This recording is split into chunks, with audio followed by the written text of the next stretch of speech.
अस्सलाम वालेकुम। Welcome lecture number 22 में। और आज के लेक्चर में हमने प्रीवियसली जो जावा में और एनिमेशन में स्किल्स लर्न किए हैं, उन स्किल्स को इस्तेमाल करते हुए हम एक गेम बनाएंगे, टिक टैक टू। ये बहुत कॉमन और फेमस गेम है जिसमें दो प्लेयर्स होते हैं और वो दो मुख्तलिफ सिंबल्स जैसे कलर यूज़ कर सकते हैं, टिक या क्रॉस यूज़ कर सकते हैं, वो फिल करते हैं गेम को, और जो रो में सेम होते हैं वो हम विनर डिक्लेयर कर देते हैं। तो सिंपली हम यहाँ एंड्रॉयड स्टूडियो पर आते हैं और मैं एक नया प्रोजेक्ट क्रिएट करता हूँ और इस नए प्रोजेक्ट का हम नाम रखते हैं टिक टैक टू गेम। नेक्स्ट और डिफ़ॉल्ट सारी की सारी चीज़ें हम यहाँ चूज़ करते हैं। मैं बेसिक एक्टिविटी चूज़ करता हूँ, नेक्स्ट करता हूँ और यहाँ से हम इसे फ़िनिश करते हैं ताकि प्रोजेक्ट हमारे पास लोड हो सके। ये प्रोजेक्ट हमारे पास लोड हो गया है। यहाँ से मैं ये जो डिफ़ॉल्ट टेक्स्ट व्यू है इसे ख़त्म करता हूँ और इसे ख़त्म करने के बाद हम यहाँ से मज़ीद फिर इसे आगे से इस्तेमाल कर और इधर कंटेंट मेन में वापस आते हैं। अब यहाँ आने के बाद क्योंकि हमारे पास ये जो गेम है, जैसे मैंने आपको बताया, हम इसमें जब कोई विनर अनाउंस करते हैं तो या तो सेम रो में हमारे पास एक ही प्लेयर हो। जैसे फ़र्ज़ करें मैं यहाँ कलर यूज़ करता हूँ रेड और येलो, तो या तो हमारे पास एक रो में कंप्लीट रेड हो या येलो हो, या एक कॉलन में कंप्लीट रेड येलो हो, या एक डायगोनल में कंप्लीट रेड येलो हो। तो इसका मतलब यहाँ हम रोज़ और कॉलन्स की सूरत में काम करेंगे। तो रोज़ और कॉलन की सूरत में काम करने के लिए हम यहाँ से ये लेआउट्स में और लेआउट में ग्रिड लेआउट इस्तेमाल करते हैं।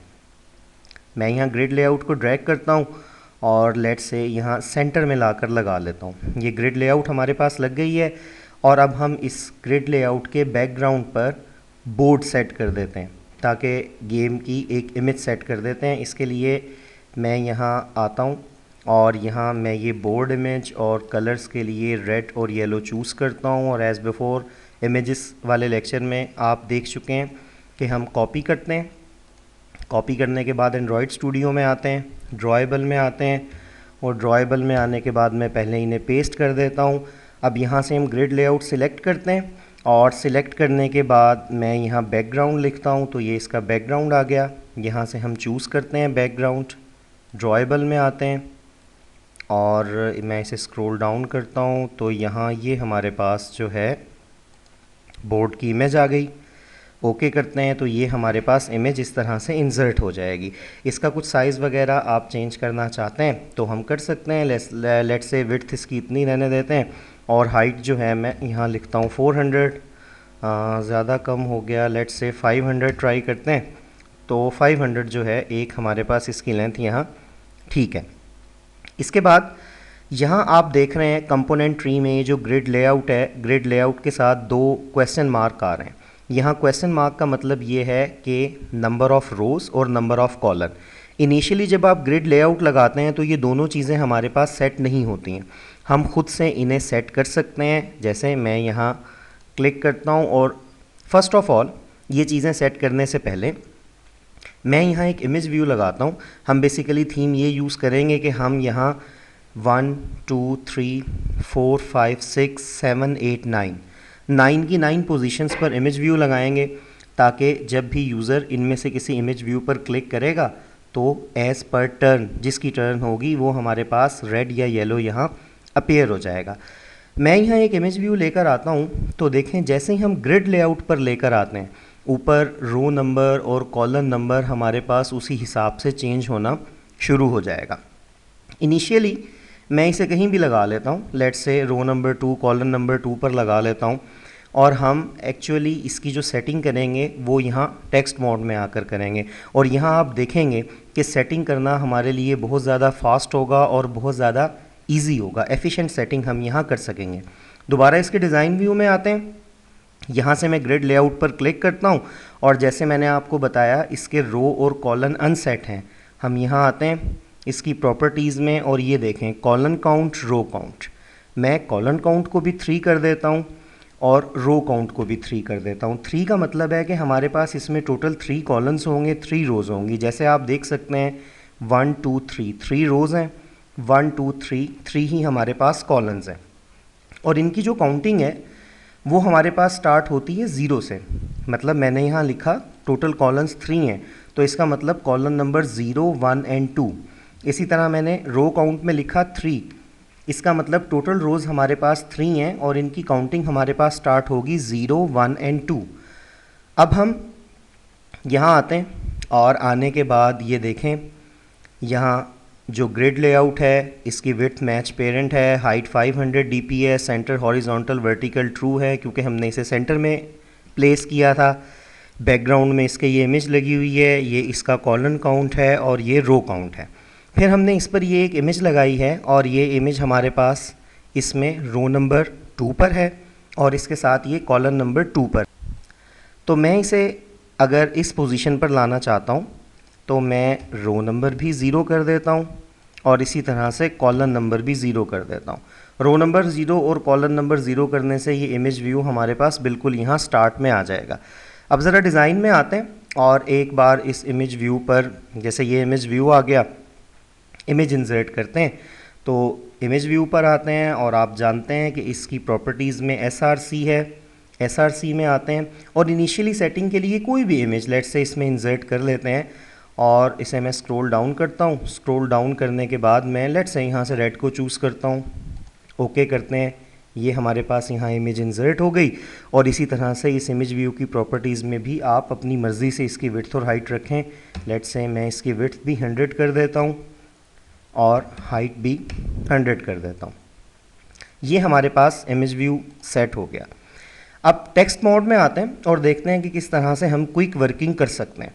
बजाय इसके कि आप वहाँ इमेज व्यू ड्रैग करें और उसमें चीज़ें सेट करें, मैं यहाँ से इस इमेज व्यू को कॉपी करता हूँ और क्योंकि टोटल हमें 9 इमेज व्यूज़ चाहिए, 9 टाइम हम इसे पेस्ट कर लेते हैं। 3, 4, 5, 6, 7, 8, 9। अब यहाँ जो एरर्स आ रहे हैं, डेफिनेटली आईडीज़ जो हैं वो डुप्लीकेट हो रही हैं, इसे हम ठीक करते हैं। क्योंकि काउंटिंग हमारे पास एरे हो या इमेज व्यू हो, कुछ भी हो, 0 से स्टार्ट होती है, तो हम इनकी आईडीज़ भी इसी तरह से रखते हैं ताकि इन्हें बाद में इस्तेमाल करने की आसानी हो। पहले की मैं आईडी करता हूँ इमेज व्यू 0, ये रो नंबर 0 पर होगा और कॉलम नंबर 0 पर होगा। फिर यहाँ हम इसकी आईडी करते हैं इमेज व्यू 1 और ये रो नंबर 0 पर होगा और कॉलम इसका क्या होगा, 1 होगा। देखें जैसे ही हम यहाँ सेटिंग करेंगे ऑटोमेटिकली ये इसके साथ इंसर्ट हो जाएगा। इसकी पोजीशन सेटिंग हम अभी देखते हैं, लेकिन यहाँ से क्विकली हम ये काम कर सकते हैं। फिर यहाँ आते हैं, इसकी आईडी 2 करते हैं और रो नंबर 0, कॉलम नंबर 2। इसी तरह से मैं यहाँ आता हूँ और इसकी आईडी 3 करता हूँ। अब ये हमारे पास रो नंबर 1, कॉलम नंबर 0। इसी तरह से यहाँ अब हम आईडी 4 करते हैं और ये रो नंबर 1 और इसी तरह से कॉलम नंबर 1। फिर हम यहाँ आईडी जो है वो 5 करते हैं और यहाँ अब हमारे पास इसमें रो नंबर 1 होगा और कॉलम 2 होगा। सिमिलरली इस इमेज व्यू पर आते हैं, आईडी इसकी 6 करते हैं, रो नंबर 2, कॉलम 0। इसी तरह से यहाँ आईडी 7 करते हैं और यहाँ रो नंबर 2, कॉलम 1 और इसी तरह से ये जो लास्ट इमेज व्यू है इसकी आईडी हम 8 करते हैं और ये रो नंबर 2 और कॉलम नंबर 2 पर होगा। तो आप देख सकते हैं कितनी क्विकली हमने इन सबको इंसर्ट कर लिया और ये हमारे पास अपने रो और कॉलम नंबर पर है। अब सिंपली हम यहाँ डिज़ाइन व्यू पर आते हैं और मार्जिन्स के थ्रू इनकी बड़ी आसानी से सेटिंग कर सकते हैं। सबसे पहले मैं ये करता हूँ कि ये जो पहला इमेज व्यू है ये हमारे पास बिल्कुल लेफ़्ट से स्क्रीन के साथ है, तो यहाँ से ये सिलेक्टेड है। हम इसमें मार्जिन में आते हैं और लेफ़्ट से लेट से मैं इसका मार्जिन कर देखता हूँ 25 और 25 ज़्यादा हो गया, 20 करते हैं। इसी तरह से अब इसे सिलेक्ट करते हैं, इसका भी लेफ़्ट से मार्जिन 20 करते हैं ताकि ये एक लाइन में रहें और इस इमेज व्यू को सिलेक्ट करते हैं, लेफ़्ट से इसका मार्जिन भी 20 करते हैं। अब इस इमेज व्यू को सिलेक्ट करते हैं, मैं इसका मार्जिन 20 करता हूँ और फिर यहाँ भी कोडिंग में तो जो टाइम हमें लगता है वो लगता है, लेकिन जो लेआउट डिज़ाइनिंग है उसमें काफ़ी टाइम लगता है ताकि चीज़ें हम प्रॉपरली स्क्रीन के हिसाब से सेट कर सकें। लेट्स से अब इसे चूज़ करते हैं या इसे थोड़ा सा मज़ीद जो है मैं करता हूँ, लेट 25 कर देखते हैं इसे भी 25 करते हैं और इसे भी हम यहाँ 25 करते हैं। अब इस इमेज व्यू को चूज़ करते हैं और लेफ़्ट से इसे मैं 25 करता हूँ। आई होप पोजीशन इसकी ठीक रहेगी। और इसे भी हम यहाँ 25 करते हैं। अदरवाइज़ आप जिस तरह से इसकी सेटिंग करना चाहें, जो पोजीशन आपको बेहतर लगती है, लाइन के साथ करना चाहते हैं, मिडल में करना चाहते हैं, लेफ़्ट स्क्रीन के साथ लगाना चाहते हैं, बिल्कुल एज़ यू विश। अब यहाँ से हम टॉप से इसकी सेटिंग करते हैं। टॉप से मैं यहाँ इसे 20 करता हूँ और लेट्स से थोड़ा सा और बढ़ाते हैं, 25 करते हैं। फिर इस इमेज व्यू को चूज़ करते हैं, इसे भी हम टॉप से 25 करते हैं और इस इमेज व्यू को भी मैं टॉप से 25 करता हूँ। इस इमेज व्यू को चूज़ करते हैं, लेट्स से टॉप से 35 करते हैं और 50 कर देखते हैं। इस तरह से कुछ हमारे पास इसकी शेप बन रही है और फिर मैं इसे चूज़ करता हूँ। मैं चाहता हूँ ये इन दोनों के दरमियान में आ जाए। वैल्यूज़ मज़ीद चेंज करते हैं और देखते हैं कहाँ ये फैसिलिटी हमें सही तरह से मिलती है। आई थिंक 75 किया जाएगा तो ज़्यादा अच्छा हो जाएगा। इसी तरह से इसे चूज़ करते हैं, टॉप से 75 करते हैं। यहाँ भी मैं इसे टॉप से 75 करता हूँ। फिर इसे चूज़ करते हैं, लेट्स से 50 ट्राई करते हैं और 60 बिट 70 ट्राई करते हैं। आई होप 70 गुड रहेगा। 70, फिर इसे भी हम टॉप से 70 करते हैं और इसे भी हम टॉप से 70 कर लेते हैं। तो इस तरह की सेटिंग हमारे पास स्क्रीन की बन जाएगी। मज़ीद आप इसमें जो थोड़ा बहुत इसे लेफ़्ट राइट मूव करना चाहते हैं कर सकते हैं। अब एक बार हम इसे एग्जीक्यूट करते हैं और देखते हैं कि जब ऐप रन होगी और ये बोर्ड अगर हमारे पास फिल होता है तो किस तरह से ये नज़र आएगा हमें। ये ऐप हमारे पास इधर एग्जीक्यूट हो गई है, अभी ये लोड होगी। ये देखें जी, इस तरह से हमें ये फिल जो है वो नज़र आएगा। वापस आते हैं। अब डेफिनेटली जब आप गेम प्ले करना शुरू करेंगे तो जब इनिशियली यहाँ कोई भी इनमें से कलर या इमेज नहीं होगी, जैसे जैसे यूज़र क्लिक करेगा, यूज़र के क्लिक करने के साथ साथ ही ये चीज़ें हमारे पास यहाँ पर आएंगी। तो इसके लिए हम क्या करते हैं, हर इमेज व्यू को सिलेक्ट करते हैं और आप जानते हैं कि इमेज हम यहाँ सोर्स में देते हैं। तो इन सब का सोर्स हम क्लियर कर देते हैं। इसका सोर्स मैं क्लियर कर देता हूँ। इसी तरह इस इमेज व्यू को सिलेक्ट करते हैं, इसका सोर्स क्लियर कर देते हैं।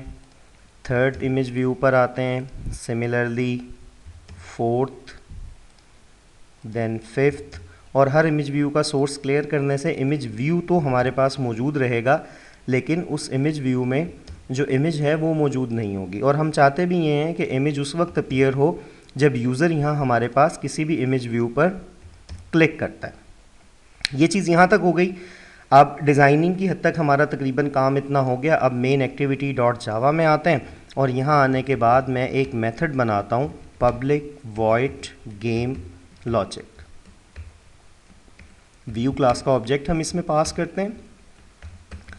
अब इस गेम लॉजिक में होगा क्या, जैसे हमने प्रीवियस एनिमेशंस में पढ़ा था कि आप जब किसी इमेज व्यू पर क्लिक करते हैं तो अगर वो पहले स्क्रीन से आउट है तो जैसे ही आप क्लिक करते हैं एनिमेशन के ज़रिए आप उसे इन कर सकते हैं। तो पहले हम इमेज व्यू का एक ऑब्जेक्ट बनाते हैं और इसका मैं नाम रखता हूँ लेट्स से टैप्ड व्यू, कि यूज़र ने जहाँ टैप किया है। इमेज व्यू में टाइप कास्ट करते हैं,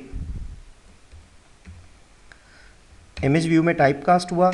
अब यहाँ आप देखें, यहाँ मैं फाइंड व्यू बाय आईडी इस्तेमाल नहीं करूँगा, क्योंकि अगर मैं फाइंड व्यू बाय आईडी इस्तेमाल करता हूँ तो फिर तो मुझे 9 ऑब्जेक्ट्स बनाने पड़ेंगे।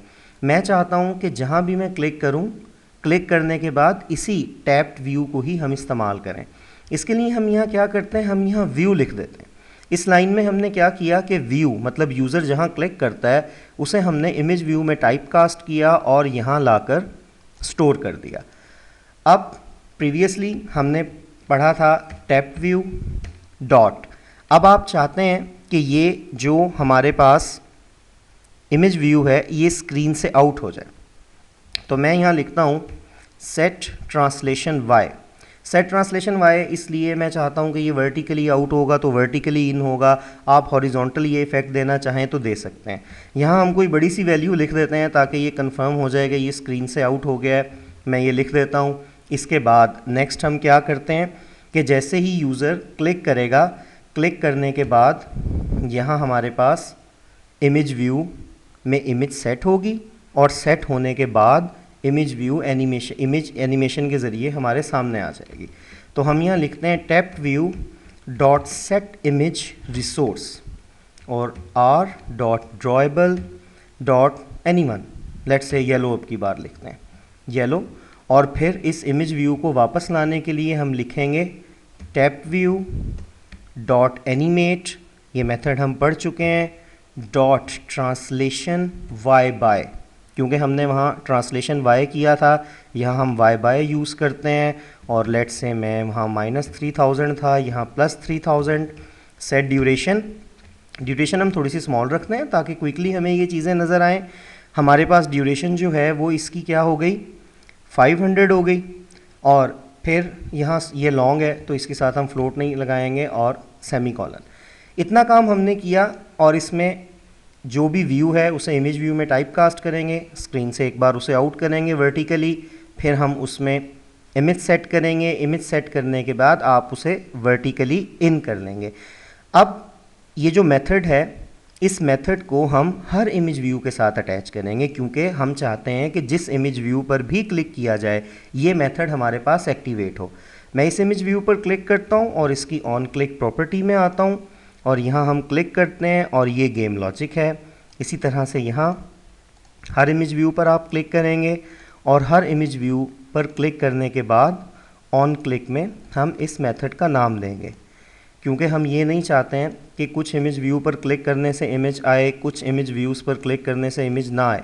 आप जिस इमेज व्यू पर भी क्लिक करेंगे ये मेथड एग्जीक्यूट होना चाहिए। इसलिए जितने भी इमेज व्यू हैं आप हर एक को सिलेक्ट करें। सिलेक्ट करने के बाद उसके ऑन क्लिक में आप नाम दे दें। ये हमने ये काम किया, इसे सेव करते हैं और एक बार इसे एग्जीक्यूट करते हैं ताकि हम देख सकें कि प्रॉपर जो वर्किंग हमने अब तक की है उसके रिज़ल्ट्स हमें वैसे ही मिल रहे हैं या नहीं।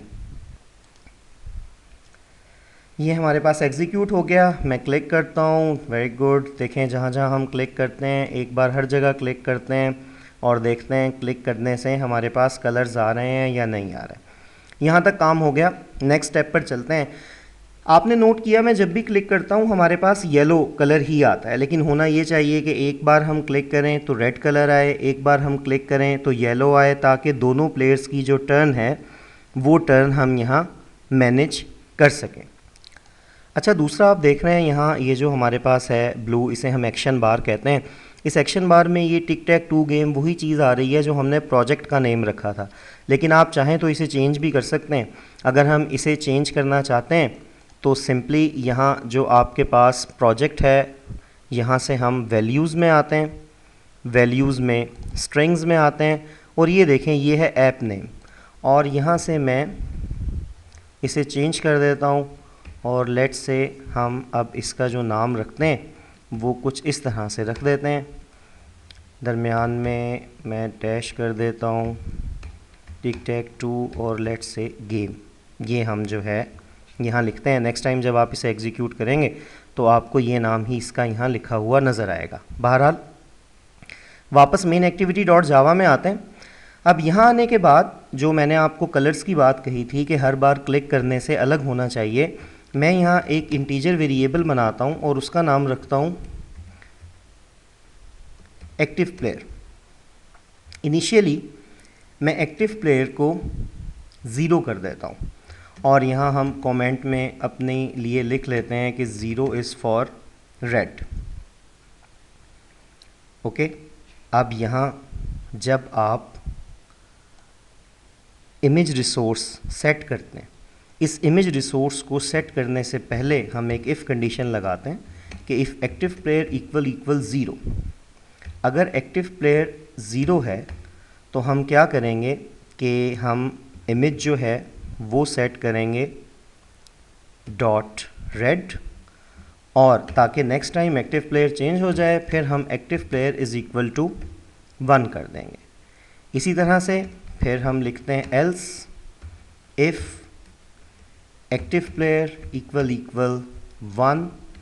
सिर्फ एल्स भी लिखा जा सकता था, लेकिन ताकि प्रॉपर आपको अंडरस्टैंडिंग हो इसलिए मैं ये पूरा लिख रहा हूँ। अब हम लिखते हैं tap view dot set image resource, और बिटमैप नहीं, हम यहाँ इमेज रिसोर्स इस्तेमाल कर रहे हैं, और R dot drawable dot yellow, और यहाँ से एग्ज़िट होते वक्त हम अब एक्टिव प्लेयर को क्या कर देंगे, 0 कर देंगे। अब सिंपली अगर हमारे पास एक्टिव प्लेयर जो है वो 0 है तो इन डैट केस आपके पास इमेज रिसोर्स में जो इमेज सेट होगी वो रेड हो जाएगी और एक्टिव प्लेयर को 0 कर दिया जाएगा। नेक्स्ट टाइम 1 कर दिया जाएगा, और अगर नेक्स्ट टाइम एक्टिव प्लेयर 1 है तो इमेज येलो सेट होगी और एक्टिव प्लेयर को 0 कर दिया जाएगा। सेव करते हैं और अब हम इसे एग्जीक्यूट करते हैं और देखते हैं कि हमारे पास ये किस तरह से वर्किंग करता है सारे का सारा सिलसिला। यहाँ हमारे पास एप्लीकेशन एग्जीक्यूट हो गई। फर्स्ट टाइम मैं क्लिक करता हूँ रेड, दूसरा आप ये देखें यहाँ नेम भी चेंज हो गया जो हमने किया था। नेक्स्ट टाइम येलो, फिर रेड, फिर येलो, फिर रेड, फिर yellow, then red, then yellow, then red. Good जी, यहाँ तक हमारा ये काम ठीक हो गया। अब यहाँ देखें अगर बोर्ड फिल हो जाता है तो इसके फिल होने के बाद अगर मैं कहीं क्लिक करता हूँ तो ये इसके बाद भी वर्किंग कर रहा है। जैसे मैं यहाँ क्लिक करता हूँ ये टर्न बाय टर्न चल रहा है। ऐसा नहीं होना चाहिए। अगर एक बार हमारे पास बोर्ड फिल हो जाता है तो उसके बाद बोर्ड पर अगर आप क्लिक करते हैं तो क्लिक करने से हमारे पास कोई भी टर्न जो है वो नहीं चलनी चाहिए। इसके लिए हमें सम सॉर्ट ऑफ मेमोरी चाहिए, कोई मेमोरी चाहिए जिससे हम ये आइडिया रख सकें कि हमारे पास बोर्ड में कौन सी लोकेशन ऐसी है जो फिल हो चुकी है, कौन सी लोकेशन ऐसी है जो फिल नहीं हुई। काफ़ी तरह से ये काम किया जा सकता है। मैं इस काम के लिए एक एरे डिक्लेयर करता हूँ और उस एरे का नाम मैं रखता हूँ गेम स्टेट। और इनिशियली क्योंकि हमारे पास 9 इमेज व्यूज़ हैं, हम इसमें 9 टाइम 2 स्टोर करवाते हैं, 5 6 7 8 9। और यहाँ मैं जो है कमेंट में लिख लेता हूँ 2 मीन अनप्लेड, कि 2 का मतलब है कि हमारे पास लोकेशन जो है वो अभी तक क्या है, अनप्लेड है। अब सिंपली हम यहाँ क्या काम करते हैं, यहाँ आने के बाद मैं एक इफ़ कंडीशन लगाता हूँ कि इफ़ गेम स्टेट ऑफ, कहाँ से, अब हम किस तरह से गेम स्टेट चेक करेंगे कि हमें पता लग जाए कि ये गेम स्टेट हमारे पास लोकेशन फ्री है या नहीं है। हम जानते हैं कि यूज़र जिस व्यू पर भी क्लिक करता है वो व्यू हमारे पास यहाँ स्क्रीन पर या तो 0 हो सकता है या 1 हो सकता है या 2 हो सकता है, 3 4 5 हो सकता है। लेकिन जब एक्चुअली एप्लीकेशन रन हो रही है इस वक्त यूज़र जहाँ क्लिक करेगा हमें कोई ऐसी इन्फॉर्मेशन यहाँ चाहिए जो हम पुट कर सकें ताकि हमें पता लग सके कि यूज़र ने किस इमेज व्यू पर क्लिक किया था। ये काम करने के लिए हम कंटेंट मेन में आते हैं, इसके टेक्स्ट मोड पर आते हैं। यहाँ हम काम ये करते हैं कि हम हर इमेज व्यू के साथ एक टैग अटैच कर देते हैं। जैसे मैं यहाँ लिखता हूँ एंड्रॉयड कॉलन टैग, और क्योंकि इमेज व्यू पहला इमेज व्यू है हमने उसे आईडी दी है 0, एरे में भी हम इसी तरह से इसे रेफ़र करना चाह रहे हैं तो पहले इमेज व्यू के साथ हम टैग लगा लेते हैं 0 और इस टैग को यहाँ से कॉपी करते हैं। कॉपी करने के बाद हर इमेज व्यू के एंड पर हम इस टैग को पेस्ट करते हैं और यहाँ इसका नाम 1 टैग 1 लगा देते हैं। और इसी तरह से यहाँ आते हैं टैग 2 कर देते हैं। आप देखें आईडी से भी हमें पता लग रहा है क्योंकि आईडी अगर यहाँ 3 है, क्योंकि आईडी भी हमने 0 से शुरू की थी तो टैग भी हम इसे 3 लगा देते हैं। इसी तरह से यहाँ आते हैं और यहाँ आने के बाद मैं इसे टैग 4 लगा देता हूँ और सिमिलरली हम इस इमेज व्यू पर आते हैं और यहाँ आने के बाद मैं इसे टैग 5 लगा देता हूँ। देन 6th इमेज व्यू पर आते हैं और यहाँ आने के बाद इसे मैं टैग 6 लगा देता हूँ। सिमिलरली 7th 2 इमेज व्यू हमारे पास रहते हैं, उनके साथ भी हम टैग अटैच करेंगे 6 देन 7 और 7 के बाद लास्ट में हमारे पास जो है यहाँ जो टैग आ जाएगा वो 8 होगा। अब यहाँ यूज़र जिस इमेज व्यू पर क्लिक करता है टैग की मदद से हम उसे आइडेंटिफाई कर सकते हैं कि वो इमेज व्यू हमारे पास क्या था। अब हम दोबारा मेन एक्टिविटी डॉट जावा में आते हैं और यहाँ आने के बाद अब मैं यहाँ एक इंटीजर बनाता हूँ और उस इंटीजर का मैं नाम रखता हूँ tapped location is equal to simply tag get करने के लिए हम व्यू डॉट गेट टैग ये मेथड यूज़ कर सकते हैं। अब क्योंकि व्यू डॉट गेट टैग जो है ये हमारे पास डेफिनेटली इंटीजर में तो नहीं है, तो हम इसे क्या करेंगे, view dot get tag dot to string, और टू स्ट्रिंग के बाद इस पूरे के पूरे मेथड को हम किस में कन्वर्ट कर लेंगे, इंटीजर में। और इंटीजर में कन्वर्ट करने के लिए सिंपली हमें क्या करना पड़ेगा, इंटीजर डॉट पार्सइंट, और इसकी ब्रैकेट में हम इसे पास कर देंगे। तो जैसे ही आप ये लिखेंगे, यूज़र जिस भी इमेज व्यू पर क्लिक करता है, फॉर एग्जांपल यहाँ हम आते हैं तो यूज़र अगर यहाँ क्लिक करता है तो 0 स्टोर हो जाएगा टैप लोकेशन में, यहाँ क्लिक करता है तो 0 1 2 3 4 5 स्टोर हो जाएगा, यहाँ क्लिक करता है 6 7 स्टोर हो जाएगा, यहाँ क्लिक करता है 8 स्टोर हो जाएगा। अब हम यहाँ चेक करते हैं कि अब हमें पता लग सकता है यहाँ हमने क्या प्लेस करना है। If game state of tap location equal to, क्योंकि हमने खुद इनिशियलाइज 2 से किया था, अगर आपने अभी किसी भी गेम स्टेट की लोकेशन को चेंज नहीं किया तो यूज़र जहाँ क्लिक करता है डेफिनेटली वहाँ हमारे पास क्या होगा, 2 होगा, और अगर हम चेंज कर देते हैं तो फिर 2 नहीं होना चाहिए, वो भी हम देखते हैं। मैं ये इफ़ कंडीशन स्टार्ट करता हूँ और ये जो हमारे पास सारे का सारा कोड है जो हमने लिखा हुआ है, ये कोड हम अब की बार कहाँ लिखते हैं, इस इफ़ कंडीशन में लिखते हैं। ये कोड हमारे पास इफ़ कंडीशन में आ गया और ये एंड्रॉयड का बहुत अच्छा इंडेंटेशन वाला सिलसिला है, ऑटोमेटिकली ये सारी चीज़ें हमारे पास इस इफ़ कंडीशन के साथ इंडेंट हो गई। यहाँ आने के बाद 2 है तो हमें पता लग गया कि एम्प्टी है।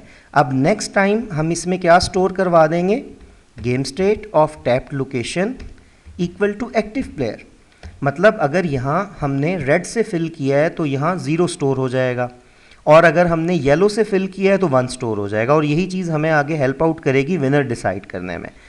तो अब दोबारा मैं इसे सेव करता हूँ, और सेव करने के बाद हम इसे एग्जीक्यूट करते हैं और देखते हैं कि अब हमें रिक्वायर्ड रिज़ल्ट मिलता है या नहीं। ये हमारे पास ऐप एग्जीक्यूट हो गई। मैं क्लिक करता हूँ रेड, देन क्लिक करता हूँ येलो, और अब आप देखें मैं यहाँ दोबारा क्लिक करता हूँ, जितनी मर्ज़ी बार क्लिक करूँगा, लेकिन क्लिक करने से अब यहाँ कोई भी चेंज नहीं होगी। उसकी रीज़न ये है कि इस लोकेशन पर इस लाइन के ज़रिए अब हम अदर देन 2 वैल्यू स्टोर करवा चुके हैं, और डेफिनेटली अगर यहाँ रेड है तो 0 स्टोर हो चुका है, और इस लोकेशन पर हमारे पास 1 स्टोर हो चुका है। अब हम क्लिक करते हैं एम्प्टी लोकेशंस पर। जैसे जैसे आप एम्प्टी लोकेशंस पर क्लिक करेंगे, एक्टिव प्लेयर के हिसाब से वो फिल होती रहेंगी, और एक बार जब लोकेशंस हमारे पास फिल हो जाती हैं, अब आप देखें यहाँ क्लिक करने से किसी किस्म का कोई भी काम नहीं हो रहा है। अब हमें नेक्स्ट स्टेप में लॉजिक चाहिए विनर डिसाइड करने के लिए। अब अगर हम यहाँ से एनालाइज करें तो हमें पता लगेगा कि अगर ये जो 3 लोकेशन है इन पर वैल्यू सेम है, वैल्यू का मतलब 0 1, या अगर हम कलर्स के हिसाब से बात करते हैं या तो ये तीनों रेड हैं या येलो हैं, इसी तरह ये तीनों सेम है, ये नीचे वाली रो सेम है, या ये कॉलन ये कॉलन ये कॉलन, या हमारे पास ये डायगनल और ये डायगनल, अगर ये चीज़ें हमारे पास सेम हैं तो सेम होने का मतलब सिंपली ये है कि आपके पास इन तीनों में जो भी स्टोर्ड है, रेड स्टोर्ड है तो रेड विनर है, येलो स्टोर्ड है तो येलो विनर है। इस काम के लिए हम यहाँ मेन एक्टिविटी डॉट जावा में आते हैं, और आने के बाद मैं इन विनिंग लोकेशंस को स्टोर करने के लिए एक 2 डायमेंशनल एरे बनाता हूँ, और इस एरे का नाम मैं रखता हूँ winning locations is equal to, अब हम इसमें ये सब विनिंग लोकेशंस जो हैं वो स्टोर करवा देते हैं। अब हमारे पास जो विनिंग लोकेशंस बनती हैं वो बनती हैं 0 1 2, तो मैं यहाँ 0 1 2 एक लोकेशन ये स्टोर करवा देता हूँ, और फिर इसी तरह से 3 4 5 नेक्स्ट लोकेशन हमारे पास हो गई 3 4 5। फिर हम दोबारा यहाँ आते हैं और ये लोकेशन हो गई 6 7 8, और यहाँ हम 6 7 8 स्टोर करते हैं। इसी तरह से जिस तरह रोज़ की लोकेशन हमने स्टोर की, कॉलम्स की लोकेशन स्टोर करते हैं, column number 0, column number 3, column number 6, तो यहाँ 0 3 6 ये लोकेशन हमारे पास हो गई। सेकंड कॉलन की लोकेशन स्टोर करते हैं 1 4 7, आप काउंट कर सकते हैं 0 1 2 3 4 5 6 7, तो ये हमारे पास 1 4 7 बनती है। तो मैं यहाँ ये भी स्टोर करता हूँ 1 4 7। इसी तरह से थर्ड जो हमारे पास कॉलन है उसे हम स्टोर करते हैं, जैसे 2 5 एंड 8, तो मैं यहाँ 2 5 8 स्टोर करता हूँ। जैसे अब हमने रो स्टोर कर ली, कॉलन स्टोर कर लिए, अब आखिरी हमारे पास जो विनिंग पॉसिबिलिटीज़ रह जाती हैं वो है डायगनल में। तो ये हमारे पास है 0 4 8, पहला डायगनल ये बनता है, तो हम 0 4 8 स्टोर करते हैं। इसी तरह आखिरी हमारे पास जो डायगनल है, मैं एंटर करने के बाद नीचे लिख लेता हूँ ताकि ये आपको यहाँ नज़र आता रहे। लास्ट जो हमारे पास डायगनल है वो बनता है 2 4 एंड 6, तो यहाँ अब हम स्टोर करते हैं 2 4 6। अब सिंपली हमारे पास ये लोकेशंस आ गई, और अब हम करेंगे क्या कि जैसे ही यूज़र एक बार क्लिक करता है और क्लिक करने के बाद हमारे पास कोई भी कलर इंसर्ट होता है, तो उसी वक्त हम चेक करेंगे कि क्या हमारे पास कोई विनर एग्जिस्ट करता है। यहाँ तक हमारे पास जो कलर इंसर्ट होगा, यहाँ आने के बाद मैं अब एक फॉर ईच लूप इस्तेमाल करता हूँ। इसके लिए मैं एक एरे बनाता हूँ ऑफ टाइप इंटीजर, और इसका मैं नाम रखता हूँ विनिंग पोजीशन, और ये हमारे पास विनिंग पोजीशंस तक चलेगी। अब ये एरे इस तरह से वर्किंग करेगी कि हम यहाँ आते हैं, ये एरे एक वक्त में इसकी जो एक आइट्रेशन है वो विनिंग पोजीशंस के एक ग्रुप पर चलेगी। मतलब सबसे पहले ये एरे चलेगी, सॉरी ये लूप चलेगा इस एरे की लोकेशन जो है हमारे पास 0 1 2 पर, और हर एक का रिज़ल्ट, मतलब लोकेशन 0 का रिज़ल्ट विनिंग पोजीशन एरे की पहली लोकेशन में स्टोर करवा देगा, 1 का रिज़ल्ट दूसरी और 2 का रिज़ल्ट तीसरी में। फिर ये चलेगा लोकेशन नंबर 3 4 5 पर, और लोकेशन नंबर 3 का रिज़ल्ट इस एरे की पहली लोकेशन पर स्टोर हो जाएगा, 4 का रिज़ल्ट दूसरी लोकेशन पर, और 5 का रिज़ल्ट तीसरी लोकेशन पर। इस तरह ये हर ग्रुप पर चलेगा, और एट लास्ट जैसे जब ये 2 4 6 लोकेशन पर चलेगा तो लोकेशन 2 का रिज़ल्ट इस एरे की फर्स्ट लोकेशन पर स्टोर हो जाएगा, लोकेशन 4 का रिज़ल्ट इस एरे की सेकंड लोकेशन पर, और लोकेशन 6 का रिज़ल्ट इस एरे की थर्ड लोकेशन पर स्टोर हो जाएगा। और सिंपली हम इस एक इफ़ कंडीशन के ज़रिए ये चेक कर लेंगे कि क्या इस तीनों लोकेशंस पर अगर तो वैल्यू सेम है, तो सेम होने का मतलब हमारे पास ये है कि आपके पास यहाँ कोई विनर मौजूद है। तो हम चेक करते हैं कि if game state of winning position 0, यानी कि गेम स्टेट में जो विनिंग पोजीशन 0 की वैल्यू है, it is equal to game state winning position 1। अगर ये वैल्यू हमारे पास इक्वल है, और फिर मैं यहाँ लिखता हूँ end game state winning position 1 equal equal game state winning position 2। अब यहाँ अगर लोकेशन 0 1 के बराबर है और 1 2 के बराबर है, तो इसका मतलब हमारे पास इन तीनों में वैल्यू सेम है, और हम यहाँ विनर अनाउंस कर देंगे। लेकिन एक चीज़ का यहाँ ख्याल रखना है, फ़र्ज़ करें हमारे पास 3 लोकेशंस अनप्लेड हैं। अगर वो अनप्लेड हैं तो तीनों पर क्या स्टोर होगा? 2 स्टोर होगा। तो 2 अगर तीनों पर स्टोर है तो इसका मतलब हमारे पास कोई विनर नहीं है। 2 के अलावा कोई वैल्यू होनी चाहिए, 0 होनी चाहिए या 1 होनी चाहिए। तो यहाँ हम एक लास्ट चेक लगाते हैं कि end game state of winning position 0। अच्छा, क्योंकि यहाँ मैं लिखता हूँ नॉट इक्वल टू 2, 2 के बराबर नहीं होनी चाहिए। यहाँ हम चेक कर चुके हैं कि 0 1 के बराबर है, 1 2 के बराबर है, इसका मतलब ये तीनों बराबर हैं। तो आप यहाँ 0 इस्तेमाल करें, 1 इस्तेमाल करें, 2 इस्तेमाल करें, कोई फ़र्क नहीं पड़ता, क्योंकि अगर वो तीनों बराबर हैं तो तीनों में एक ही वैल्यू होगी। अगर ऐसा है तो अब हम क्या करते हैं, इस इफ़ कंडीशन को ट्रू होने के बाद हमने विनर अनाउंस करना है। अब यहाँ हम चेक करते हैं एक इफ़ कंडीशन के ज़रिए कि सिंपली हमारे पास जो विनर था इसमें वो कौन था। तो मैं यहाँ एक इफ़ कंडीशन के ज़रिए ये चीज़ चेक कर सकता हूँ। मैं सिंपली यहाँ लिखता हूँ कि if active player equal zero, अगर एक्टिव प्लेयर ज़ीरो है तो ऐसी सूरत में क्या विनर होना चाहिए। देखें, ज़ीरो हमने यूज़ किया था फॉर रेड। अगर एक्टिव प्लेयर ज़ीरो है तो इसका मतलब हमारे पास रेड विनर होना चाहिए, लेकिन ऐसा नहीं है। उसकी रीज़न ये कोड आपके सामने लिखा हुआ है, देखें।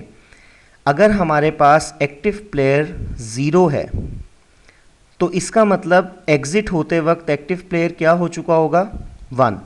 और अगर एक्टिव प्लेयर 1 है तो एग्ज़िट होते वक्त एक्टिव प्लेयर क्या हो चुका होगा, 0।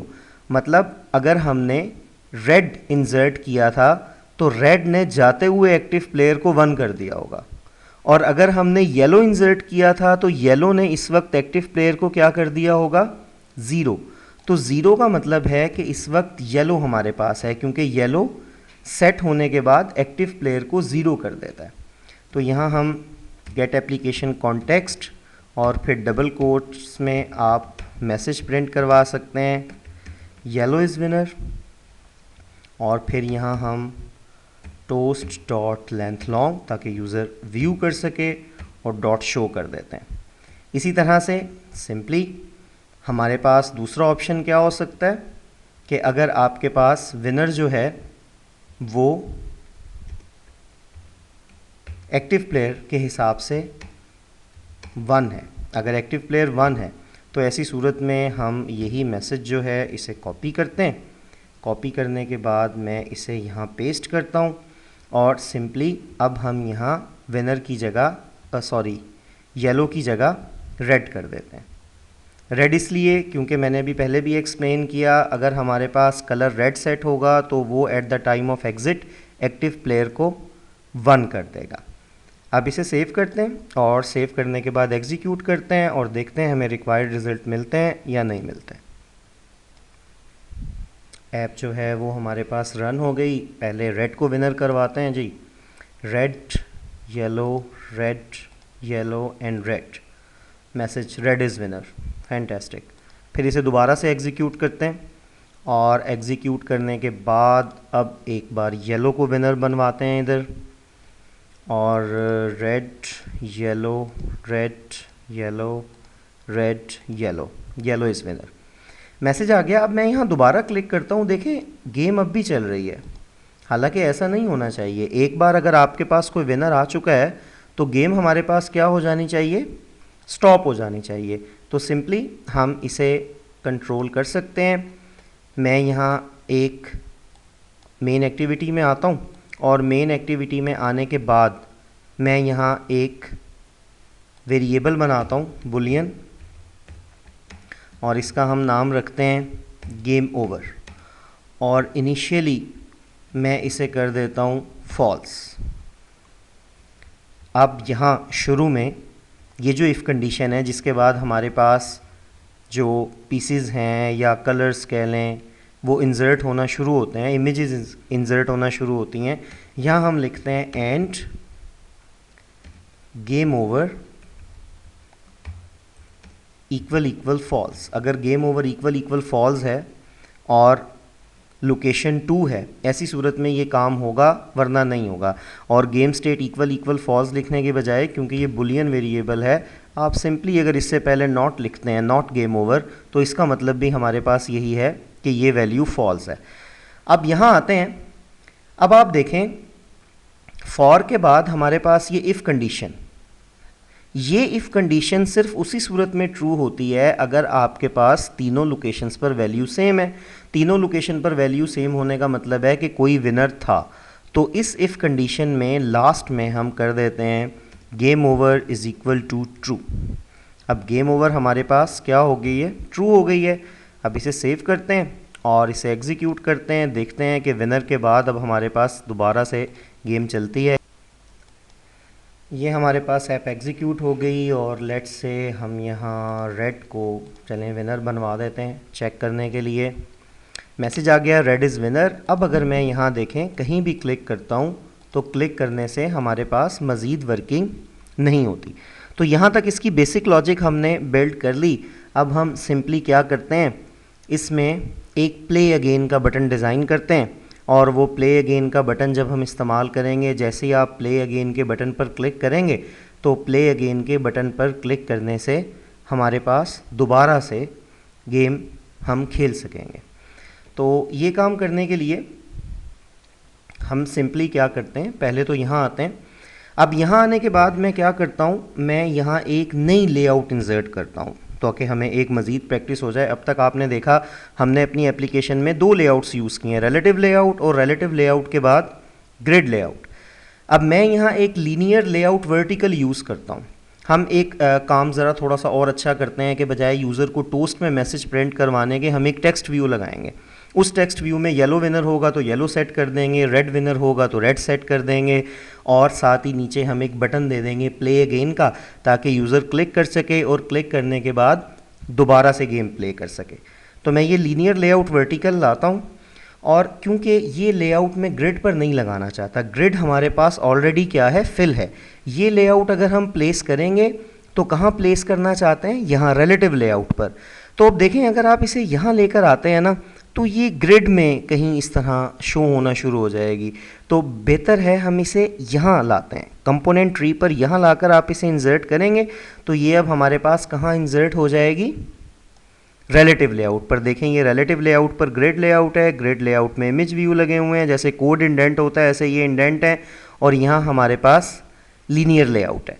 अब इस लीनियर लेआउट में दो चीज़ें मैं लगाता हूँ, एक यहाँ लगा लेते हैं लार्ज टेक्स्ट, और आप जानते हैं इसे सिंपली आप यहाँ लाकर लगाएं, ऑटोमेटिकली ये जो है हमारे पास एक वर्टिकल फैशन में सेट हो जाएगा।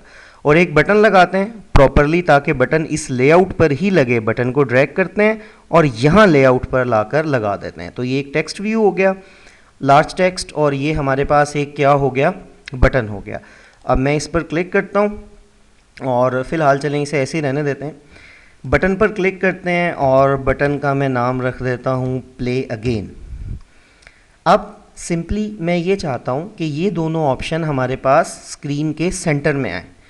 तो टेक्स्ट मोड में आते हैं और इसे सेट करना टेक्स्ट व्यू में बहुत आसान है। कैसे, वो इस तरह से देखें, ये जो हमने ग्रिड लेआउट लगाई थी ये सेंटर में लगाई थी। तो सेंटर में लगाने का मतलब था कि ये दोनों प्रॉपर्टीज़ इसकी, सेंटर वर्टिकल भी ट्रू है, सेंटर हॉरिजॉन्टल भी ट्रू है। इन्हीं दोनों प्रॉपर्टीज़ को कंट्रोल सी, या अगर आप मैक पर हैं तो कमांड सी कॉपी करते हैं और कॉपी करने के बाद ये जो लीनियर लेआउट लगाई है मैंने, यहाँ मैं इसके लास्ट में पेस्ट कर देता हूँ। तो पेस्ट करने से ये भी हमारे पास अब क्या हो गई, सेंटर में हो गई। और प्रॉपरली ये देखने के लिए कि ये सेंटर में है या नहीं, recall last lecture about layouts, आप इस पर क्लिक करें। क्लिक करने के बाद इसकी जो विड्थ है इसे भी आप क्या कर दें, लेआउट विड्थ जो है वो हमने यहाँ से मैच पेरेंट की है, wrap कंटेंट कर दें। इसी तरह से हाइट भी wrap कंटेंट कर दें। तो आप देखें ये हमारे पास इस लोकेशन पर आ जाएगी। थोड़ी सी इसकी ज़रा सेटिंग वगैरह करते हैं। इसका जो बैकग्राउंड कलर है वो कलर चेंज कर लेते हैं, यहाँ कोई और कलर लगा देते हैं। लेट्स से मैं यहाँ ये ब्लू कलर लगा देता हूँ। टेक्स्ट का कलर फिर हम चेंज कर लेंगे। फिर इसकी जो पैडिंग है वो चेंज करते हैं कुछ, तो यहाँ PADD में लिखता हूँ तो पैडिंग के ऑप्शन हमारे पास आने शुरू हो जाएंगे।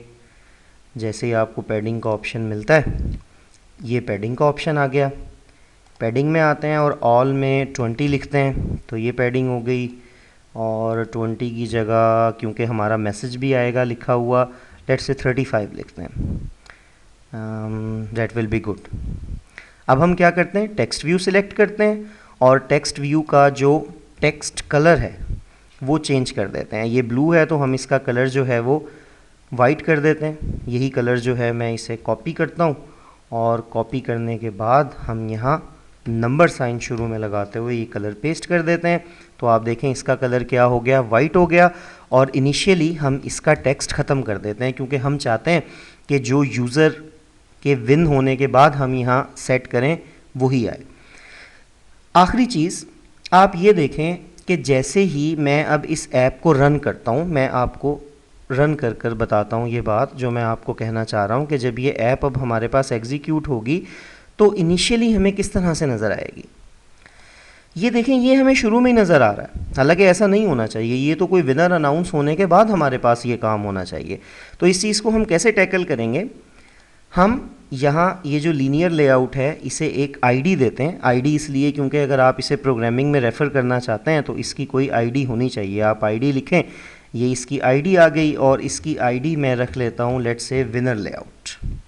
ये हमारे पास इसकी आईडी आ गई। मेन एक्टिविटी डॉट जावा में आते हैं और मेन एक्टिविटी डॉट जावा में हम ये चाहते हैं कि जैसे ही हमारी एप्लीकेशन स्टार्ट हो तो ये लेआउट हमारे सामने ना हो। हम ऑन क्रिएट में आते हैं और लीनियर लेआउट का जो है मैं एक ऑब्जेक्ट बनाता हूँ और इसका नाम मैं यहाँ भी यही रखता हूँ, winner layout is equal to linear layout. अब देखें, जब हम इसे फाइंड व्यू बाय आईडी करते हैं तो यहाँ हमें इसकी आईडी चाहिए, r.id. और W प्रेस करता हूँ, विनर लेआउट। अब सिंपली आप इसे क्या करें, winner layout dot set visibility और यहाँ हम इसे कर देते हैं view dot invisible. View dot invisible का मतलब है जब ये ऐप रन होगी तो ये व्यू आपके सामने स्क्रीन पर नहीं आएगा। इसे एक बार एग्जीक्यूट करते हैं, इसका रिजल्ट देखते हैं। ये देखें आप, ऐप एग्जीक्यूट हो गई और अब हमारे पास ये व्यू जो है यहाँ मौजूद नहीं था। बाकी लॉजिक जो हमने लगाई हुई है वो तो एज इट इज़ हमारी रन हो रही है। अब होगा क्या, जैसे ही हमारे पास कोई विनर अनाउंस होता है, विनर के अनाउंस होते ही हम क्या काम करेंगे, इस लेआउट को दोबारा से विजिबल करेंगे और इसके टेक्स्ट व्यू में जो भी विनर है वो हम सेट कर देंगे। अब इसके लिए सिंपली जो है मैं क्या करता हूँ, मैं यहाँ एक स्ट्रिंग बना लेता हूँ और इस स्ट्रिंग का नाम मैं लेट्स से रख देता हूँ मैसेज। इनिशियली हम इसे ब्लैंक कर लेते हैं। अब यहाँ हमारे पास अगर एक्टिव प्लेयर 0 है तो बजाय टोस्ट करवाने के हम मैसेज में ये चीज़ स्टोर करवा लेते हैं। Message is equal to yellow is winner और यहाँ से ये सब चीज़ें भी ख़त्म करते हैं, सेमीकोलन। इस तरह से इसे मैं कॉपी करता हूँ।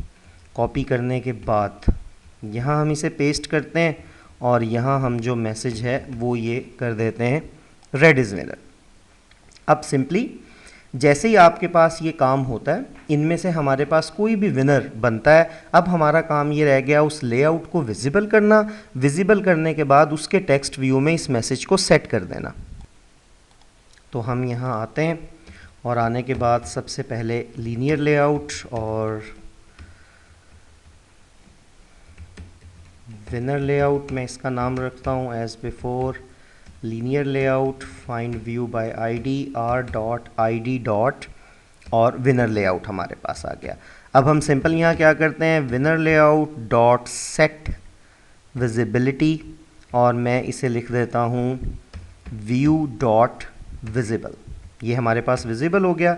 फिर यहाँ टेक्स्ट व्यू का ऑब्जेक्ट बनाते हैं और इसका नाम मैं रखता हूँ winner message is equal to text view और यहाँ भी find view by ID r.id. और यहाँ हम इसका नाम हमने क्या रखा था, कोई चेंज नहीं किया था, डिफ़ॉल्ट था, टेक्स्ट व्यू ही था। अब हम यहाँ करते हैं winner message dot set text. Set text के ज़रिए आप इसमें कोई स्ट्रिंग सेट कर सकते हैं और यहाँ हम इसमें क्या स्ट्रिंग सेट कर देते हैं, मैसेज सेट कर देते हैं। इतना काम एग्जीक्यूट करते हैं और देखते हैं कि अब की बार जो हमारे पास विनर है वो जो है कहाँ शो होता है। ये हमारे पास ऐप एग्जीक्यूट हो गई तो रेड, चलें अब की बार येलो को विनर करते हैं। हर दफ़ा रेड को ही हम विनर करते हैं। येलो, रेड और येलो। देखें जी, इस तरह से मैसेज आ गया, येलो इज़ विनर। अब जस्ट आखिरी काम हमारा रह गया प्ले अगेन को कोड करना। एक टास्क आपके लिए मैं छोड़ूंगा, इसमें आखिर में बताऊंगा। दोबारा से इधर आते हैं और अब हमने क्या करना है, प्ले अगेन के लिए कोड करना है। तो मैं यहाँ आता हूँ और एक मेथड अब हम बनाते हैं, public void play again, view class का ऑब्जेक्ट इसमें पास करते हैं। अच्छा आप देखें, प्ले अगेन में आपके पास क्या होना चाहिए, हर चीज़ दोबारा से वैसी हो जानी चाहिए जैसी हमारे पास बिल्कुल शुरू में थी। मतलब जब आप फर्स्ट टाइम प्ले करते हैं तो उस वक्त जो जो चीज़ें हमारे पास थीं वो हमारे पास अब एज़ इट इज़ ही हो जानी चाहिए।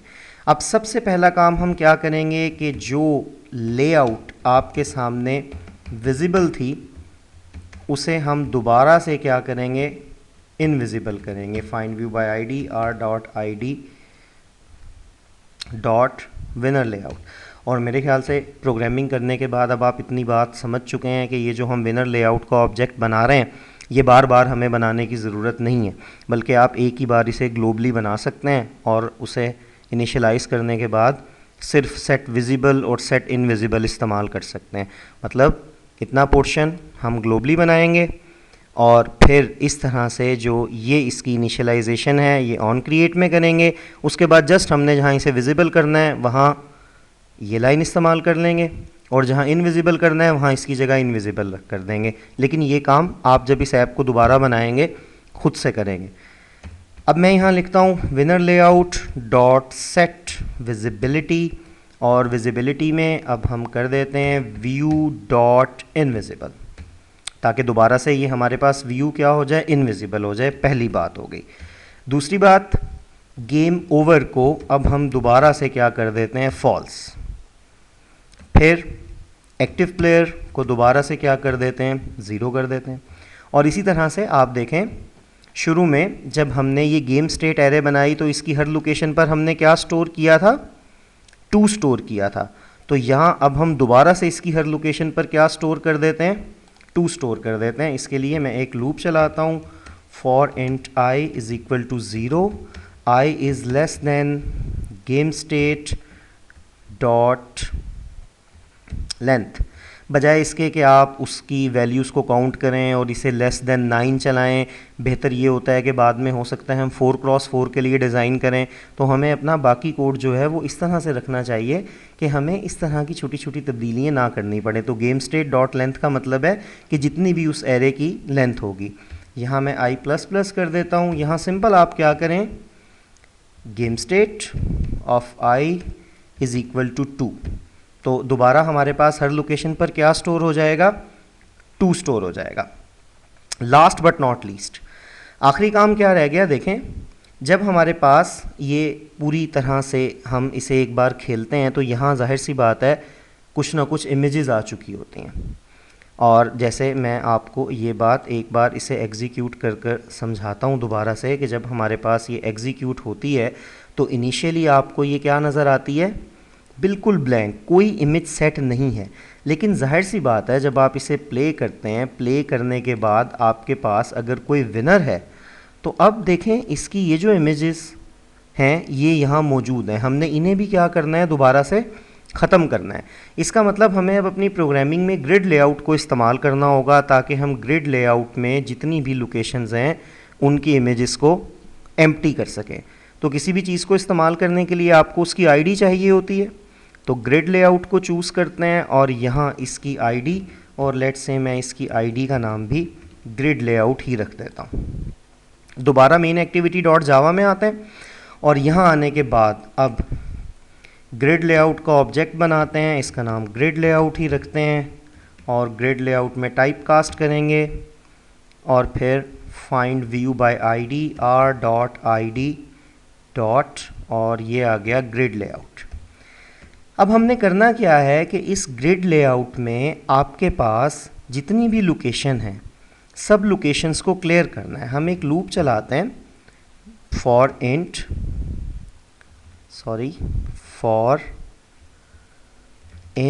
i is equal to 0। अब ये लूप कहाँ तक चलेगा, i is less than grid layout dot get child count. मतलब ग्रिड लेआउट पर जितनी भी वैल्यूज़ या चीज़ें या ऑब्जेक्ट्स मौजूद हैं वो सब उसके चाइल्ड हैं। तो गेट चाइल्ड काउंट जब तक हैं जब तक ये लूप चलेगा i++। और हर बार हमने करना क्या है, हर एक ऑब्जेक्ट को लेना है और उसके साथ कोई वर्किंग करनी है। तो एक ऑब्जेक्ट को लेने के लिए हम क्या करेंगे, grid layout dot get child at i। ये लिखने से आपके पास एक ऑब्जेक्ट रेफ़र हो गया। अब हम जानते हैं कि ये ऑब्जेक्ट हमारे पास क्या था, इमेज व्यू था, क्योंकि हमने इमेज व्यूज़ लगाए हुए हैं। तो मैं इसे टाइप कास्ट करूँगा इमेज व्यू में। इमेज व्यू में टाइप कास्ट करने का मतलब है कि अब ये जो इतनी चीज़ मैंने सिलेक्ट की है, ये चीज़ आपके पास क्या बन गई है, एक इमेज व्यू बन गई है। तो हम यहाँ लिखते हैं, इसे पूरे को ब्रैकेट में करते हैं ताकि ये एज अ सिंगल कंसीडर हो, डॉट। फिर हमारे पास मेथड होता है सेट इमेज रिसोर्स, ये हमने कई बार इस्तेमाल किया है। मेथड में क्या करते हैं, हम यहाँ पाथ देते हैं उस इमेज का, जैसे are dot drawable dot anything जो भी है। लेकिन अगर आप यहाँ ज़ीरो लिख देते हैं तो ज़ीरो का मतलब है क्लियर कर देना, कि जितने भी हमारे पास इमेजेस हैं आपने उन्हें क्लियर कर दिया। अब सिंपली यहाँ आते हैं, इस बटन को सिलेक्ट करते हैं और इस बटन के ऑन क्लिक में हम ये प्ले अगेन मेथड का नाम दे देते हैं। अब मैं इसे सेव करता हूँ और हम इसे एग्जीक्यूट करते हैं और देखते हैं हमें रिक्वायर्ड रिजल्ट मिलता है या नहीं। ये हमारे पास जी ऐप एग्जीक्यूट हो गई और red yellow red yellow red, red is winner, play again, fantastic, ख़त्म हो गया। अब येलो को विनर करते हैं, red yellow red yellow red yellow, yellow is winner, play again. एक चीज़ इसमें रह गई और वो काम आप करेंगे थोड़ा सा सोचकर, काफ़ी चीज़ें अब हम पढ़ चुके हैं, कि हम इसमें ड्रॉ को कैसे कंट्रोल करेंगे। अगर कोई विनर नहीं है, मैं कोशिश करता हूँ एक ऐसी गेम खेलने की जिसमें मेरे पास कोई विनर ना हो, और ये येलो आ गया और जी ये फिर से रेड आ गया, है तो ये मुश्किल काम बहरहाल, फिर येलो आ गया और यहाँ रेड आ गया और काम गलत हो गया। अब हमारे पास विनर लाजमी आ जाएगा। बहरहाल दोबारा से कोशिश करते हैं कि हम इसे इस तरह से फिल कर सकें। तो यहाँ रेड इंसर्ट करते हैं, येलो रेड येलो और रेड, फिर येलो एंड फिर रेड, फिर येलो और फिर रेड। ये देखें, यहाँ अब हमारे पास सिचुएशन ऐसी है कि कोई भी विनर नहीं है।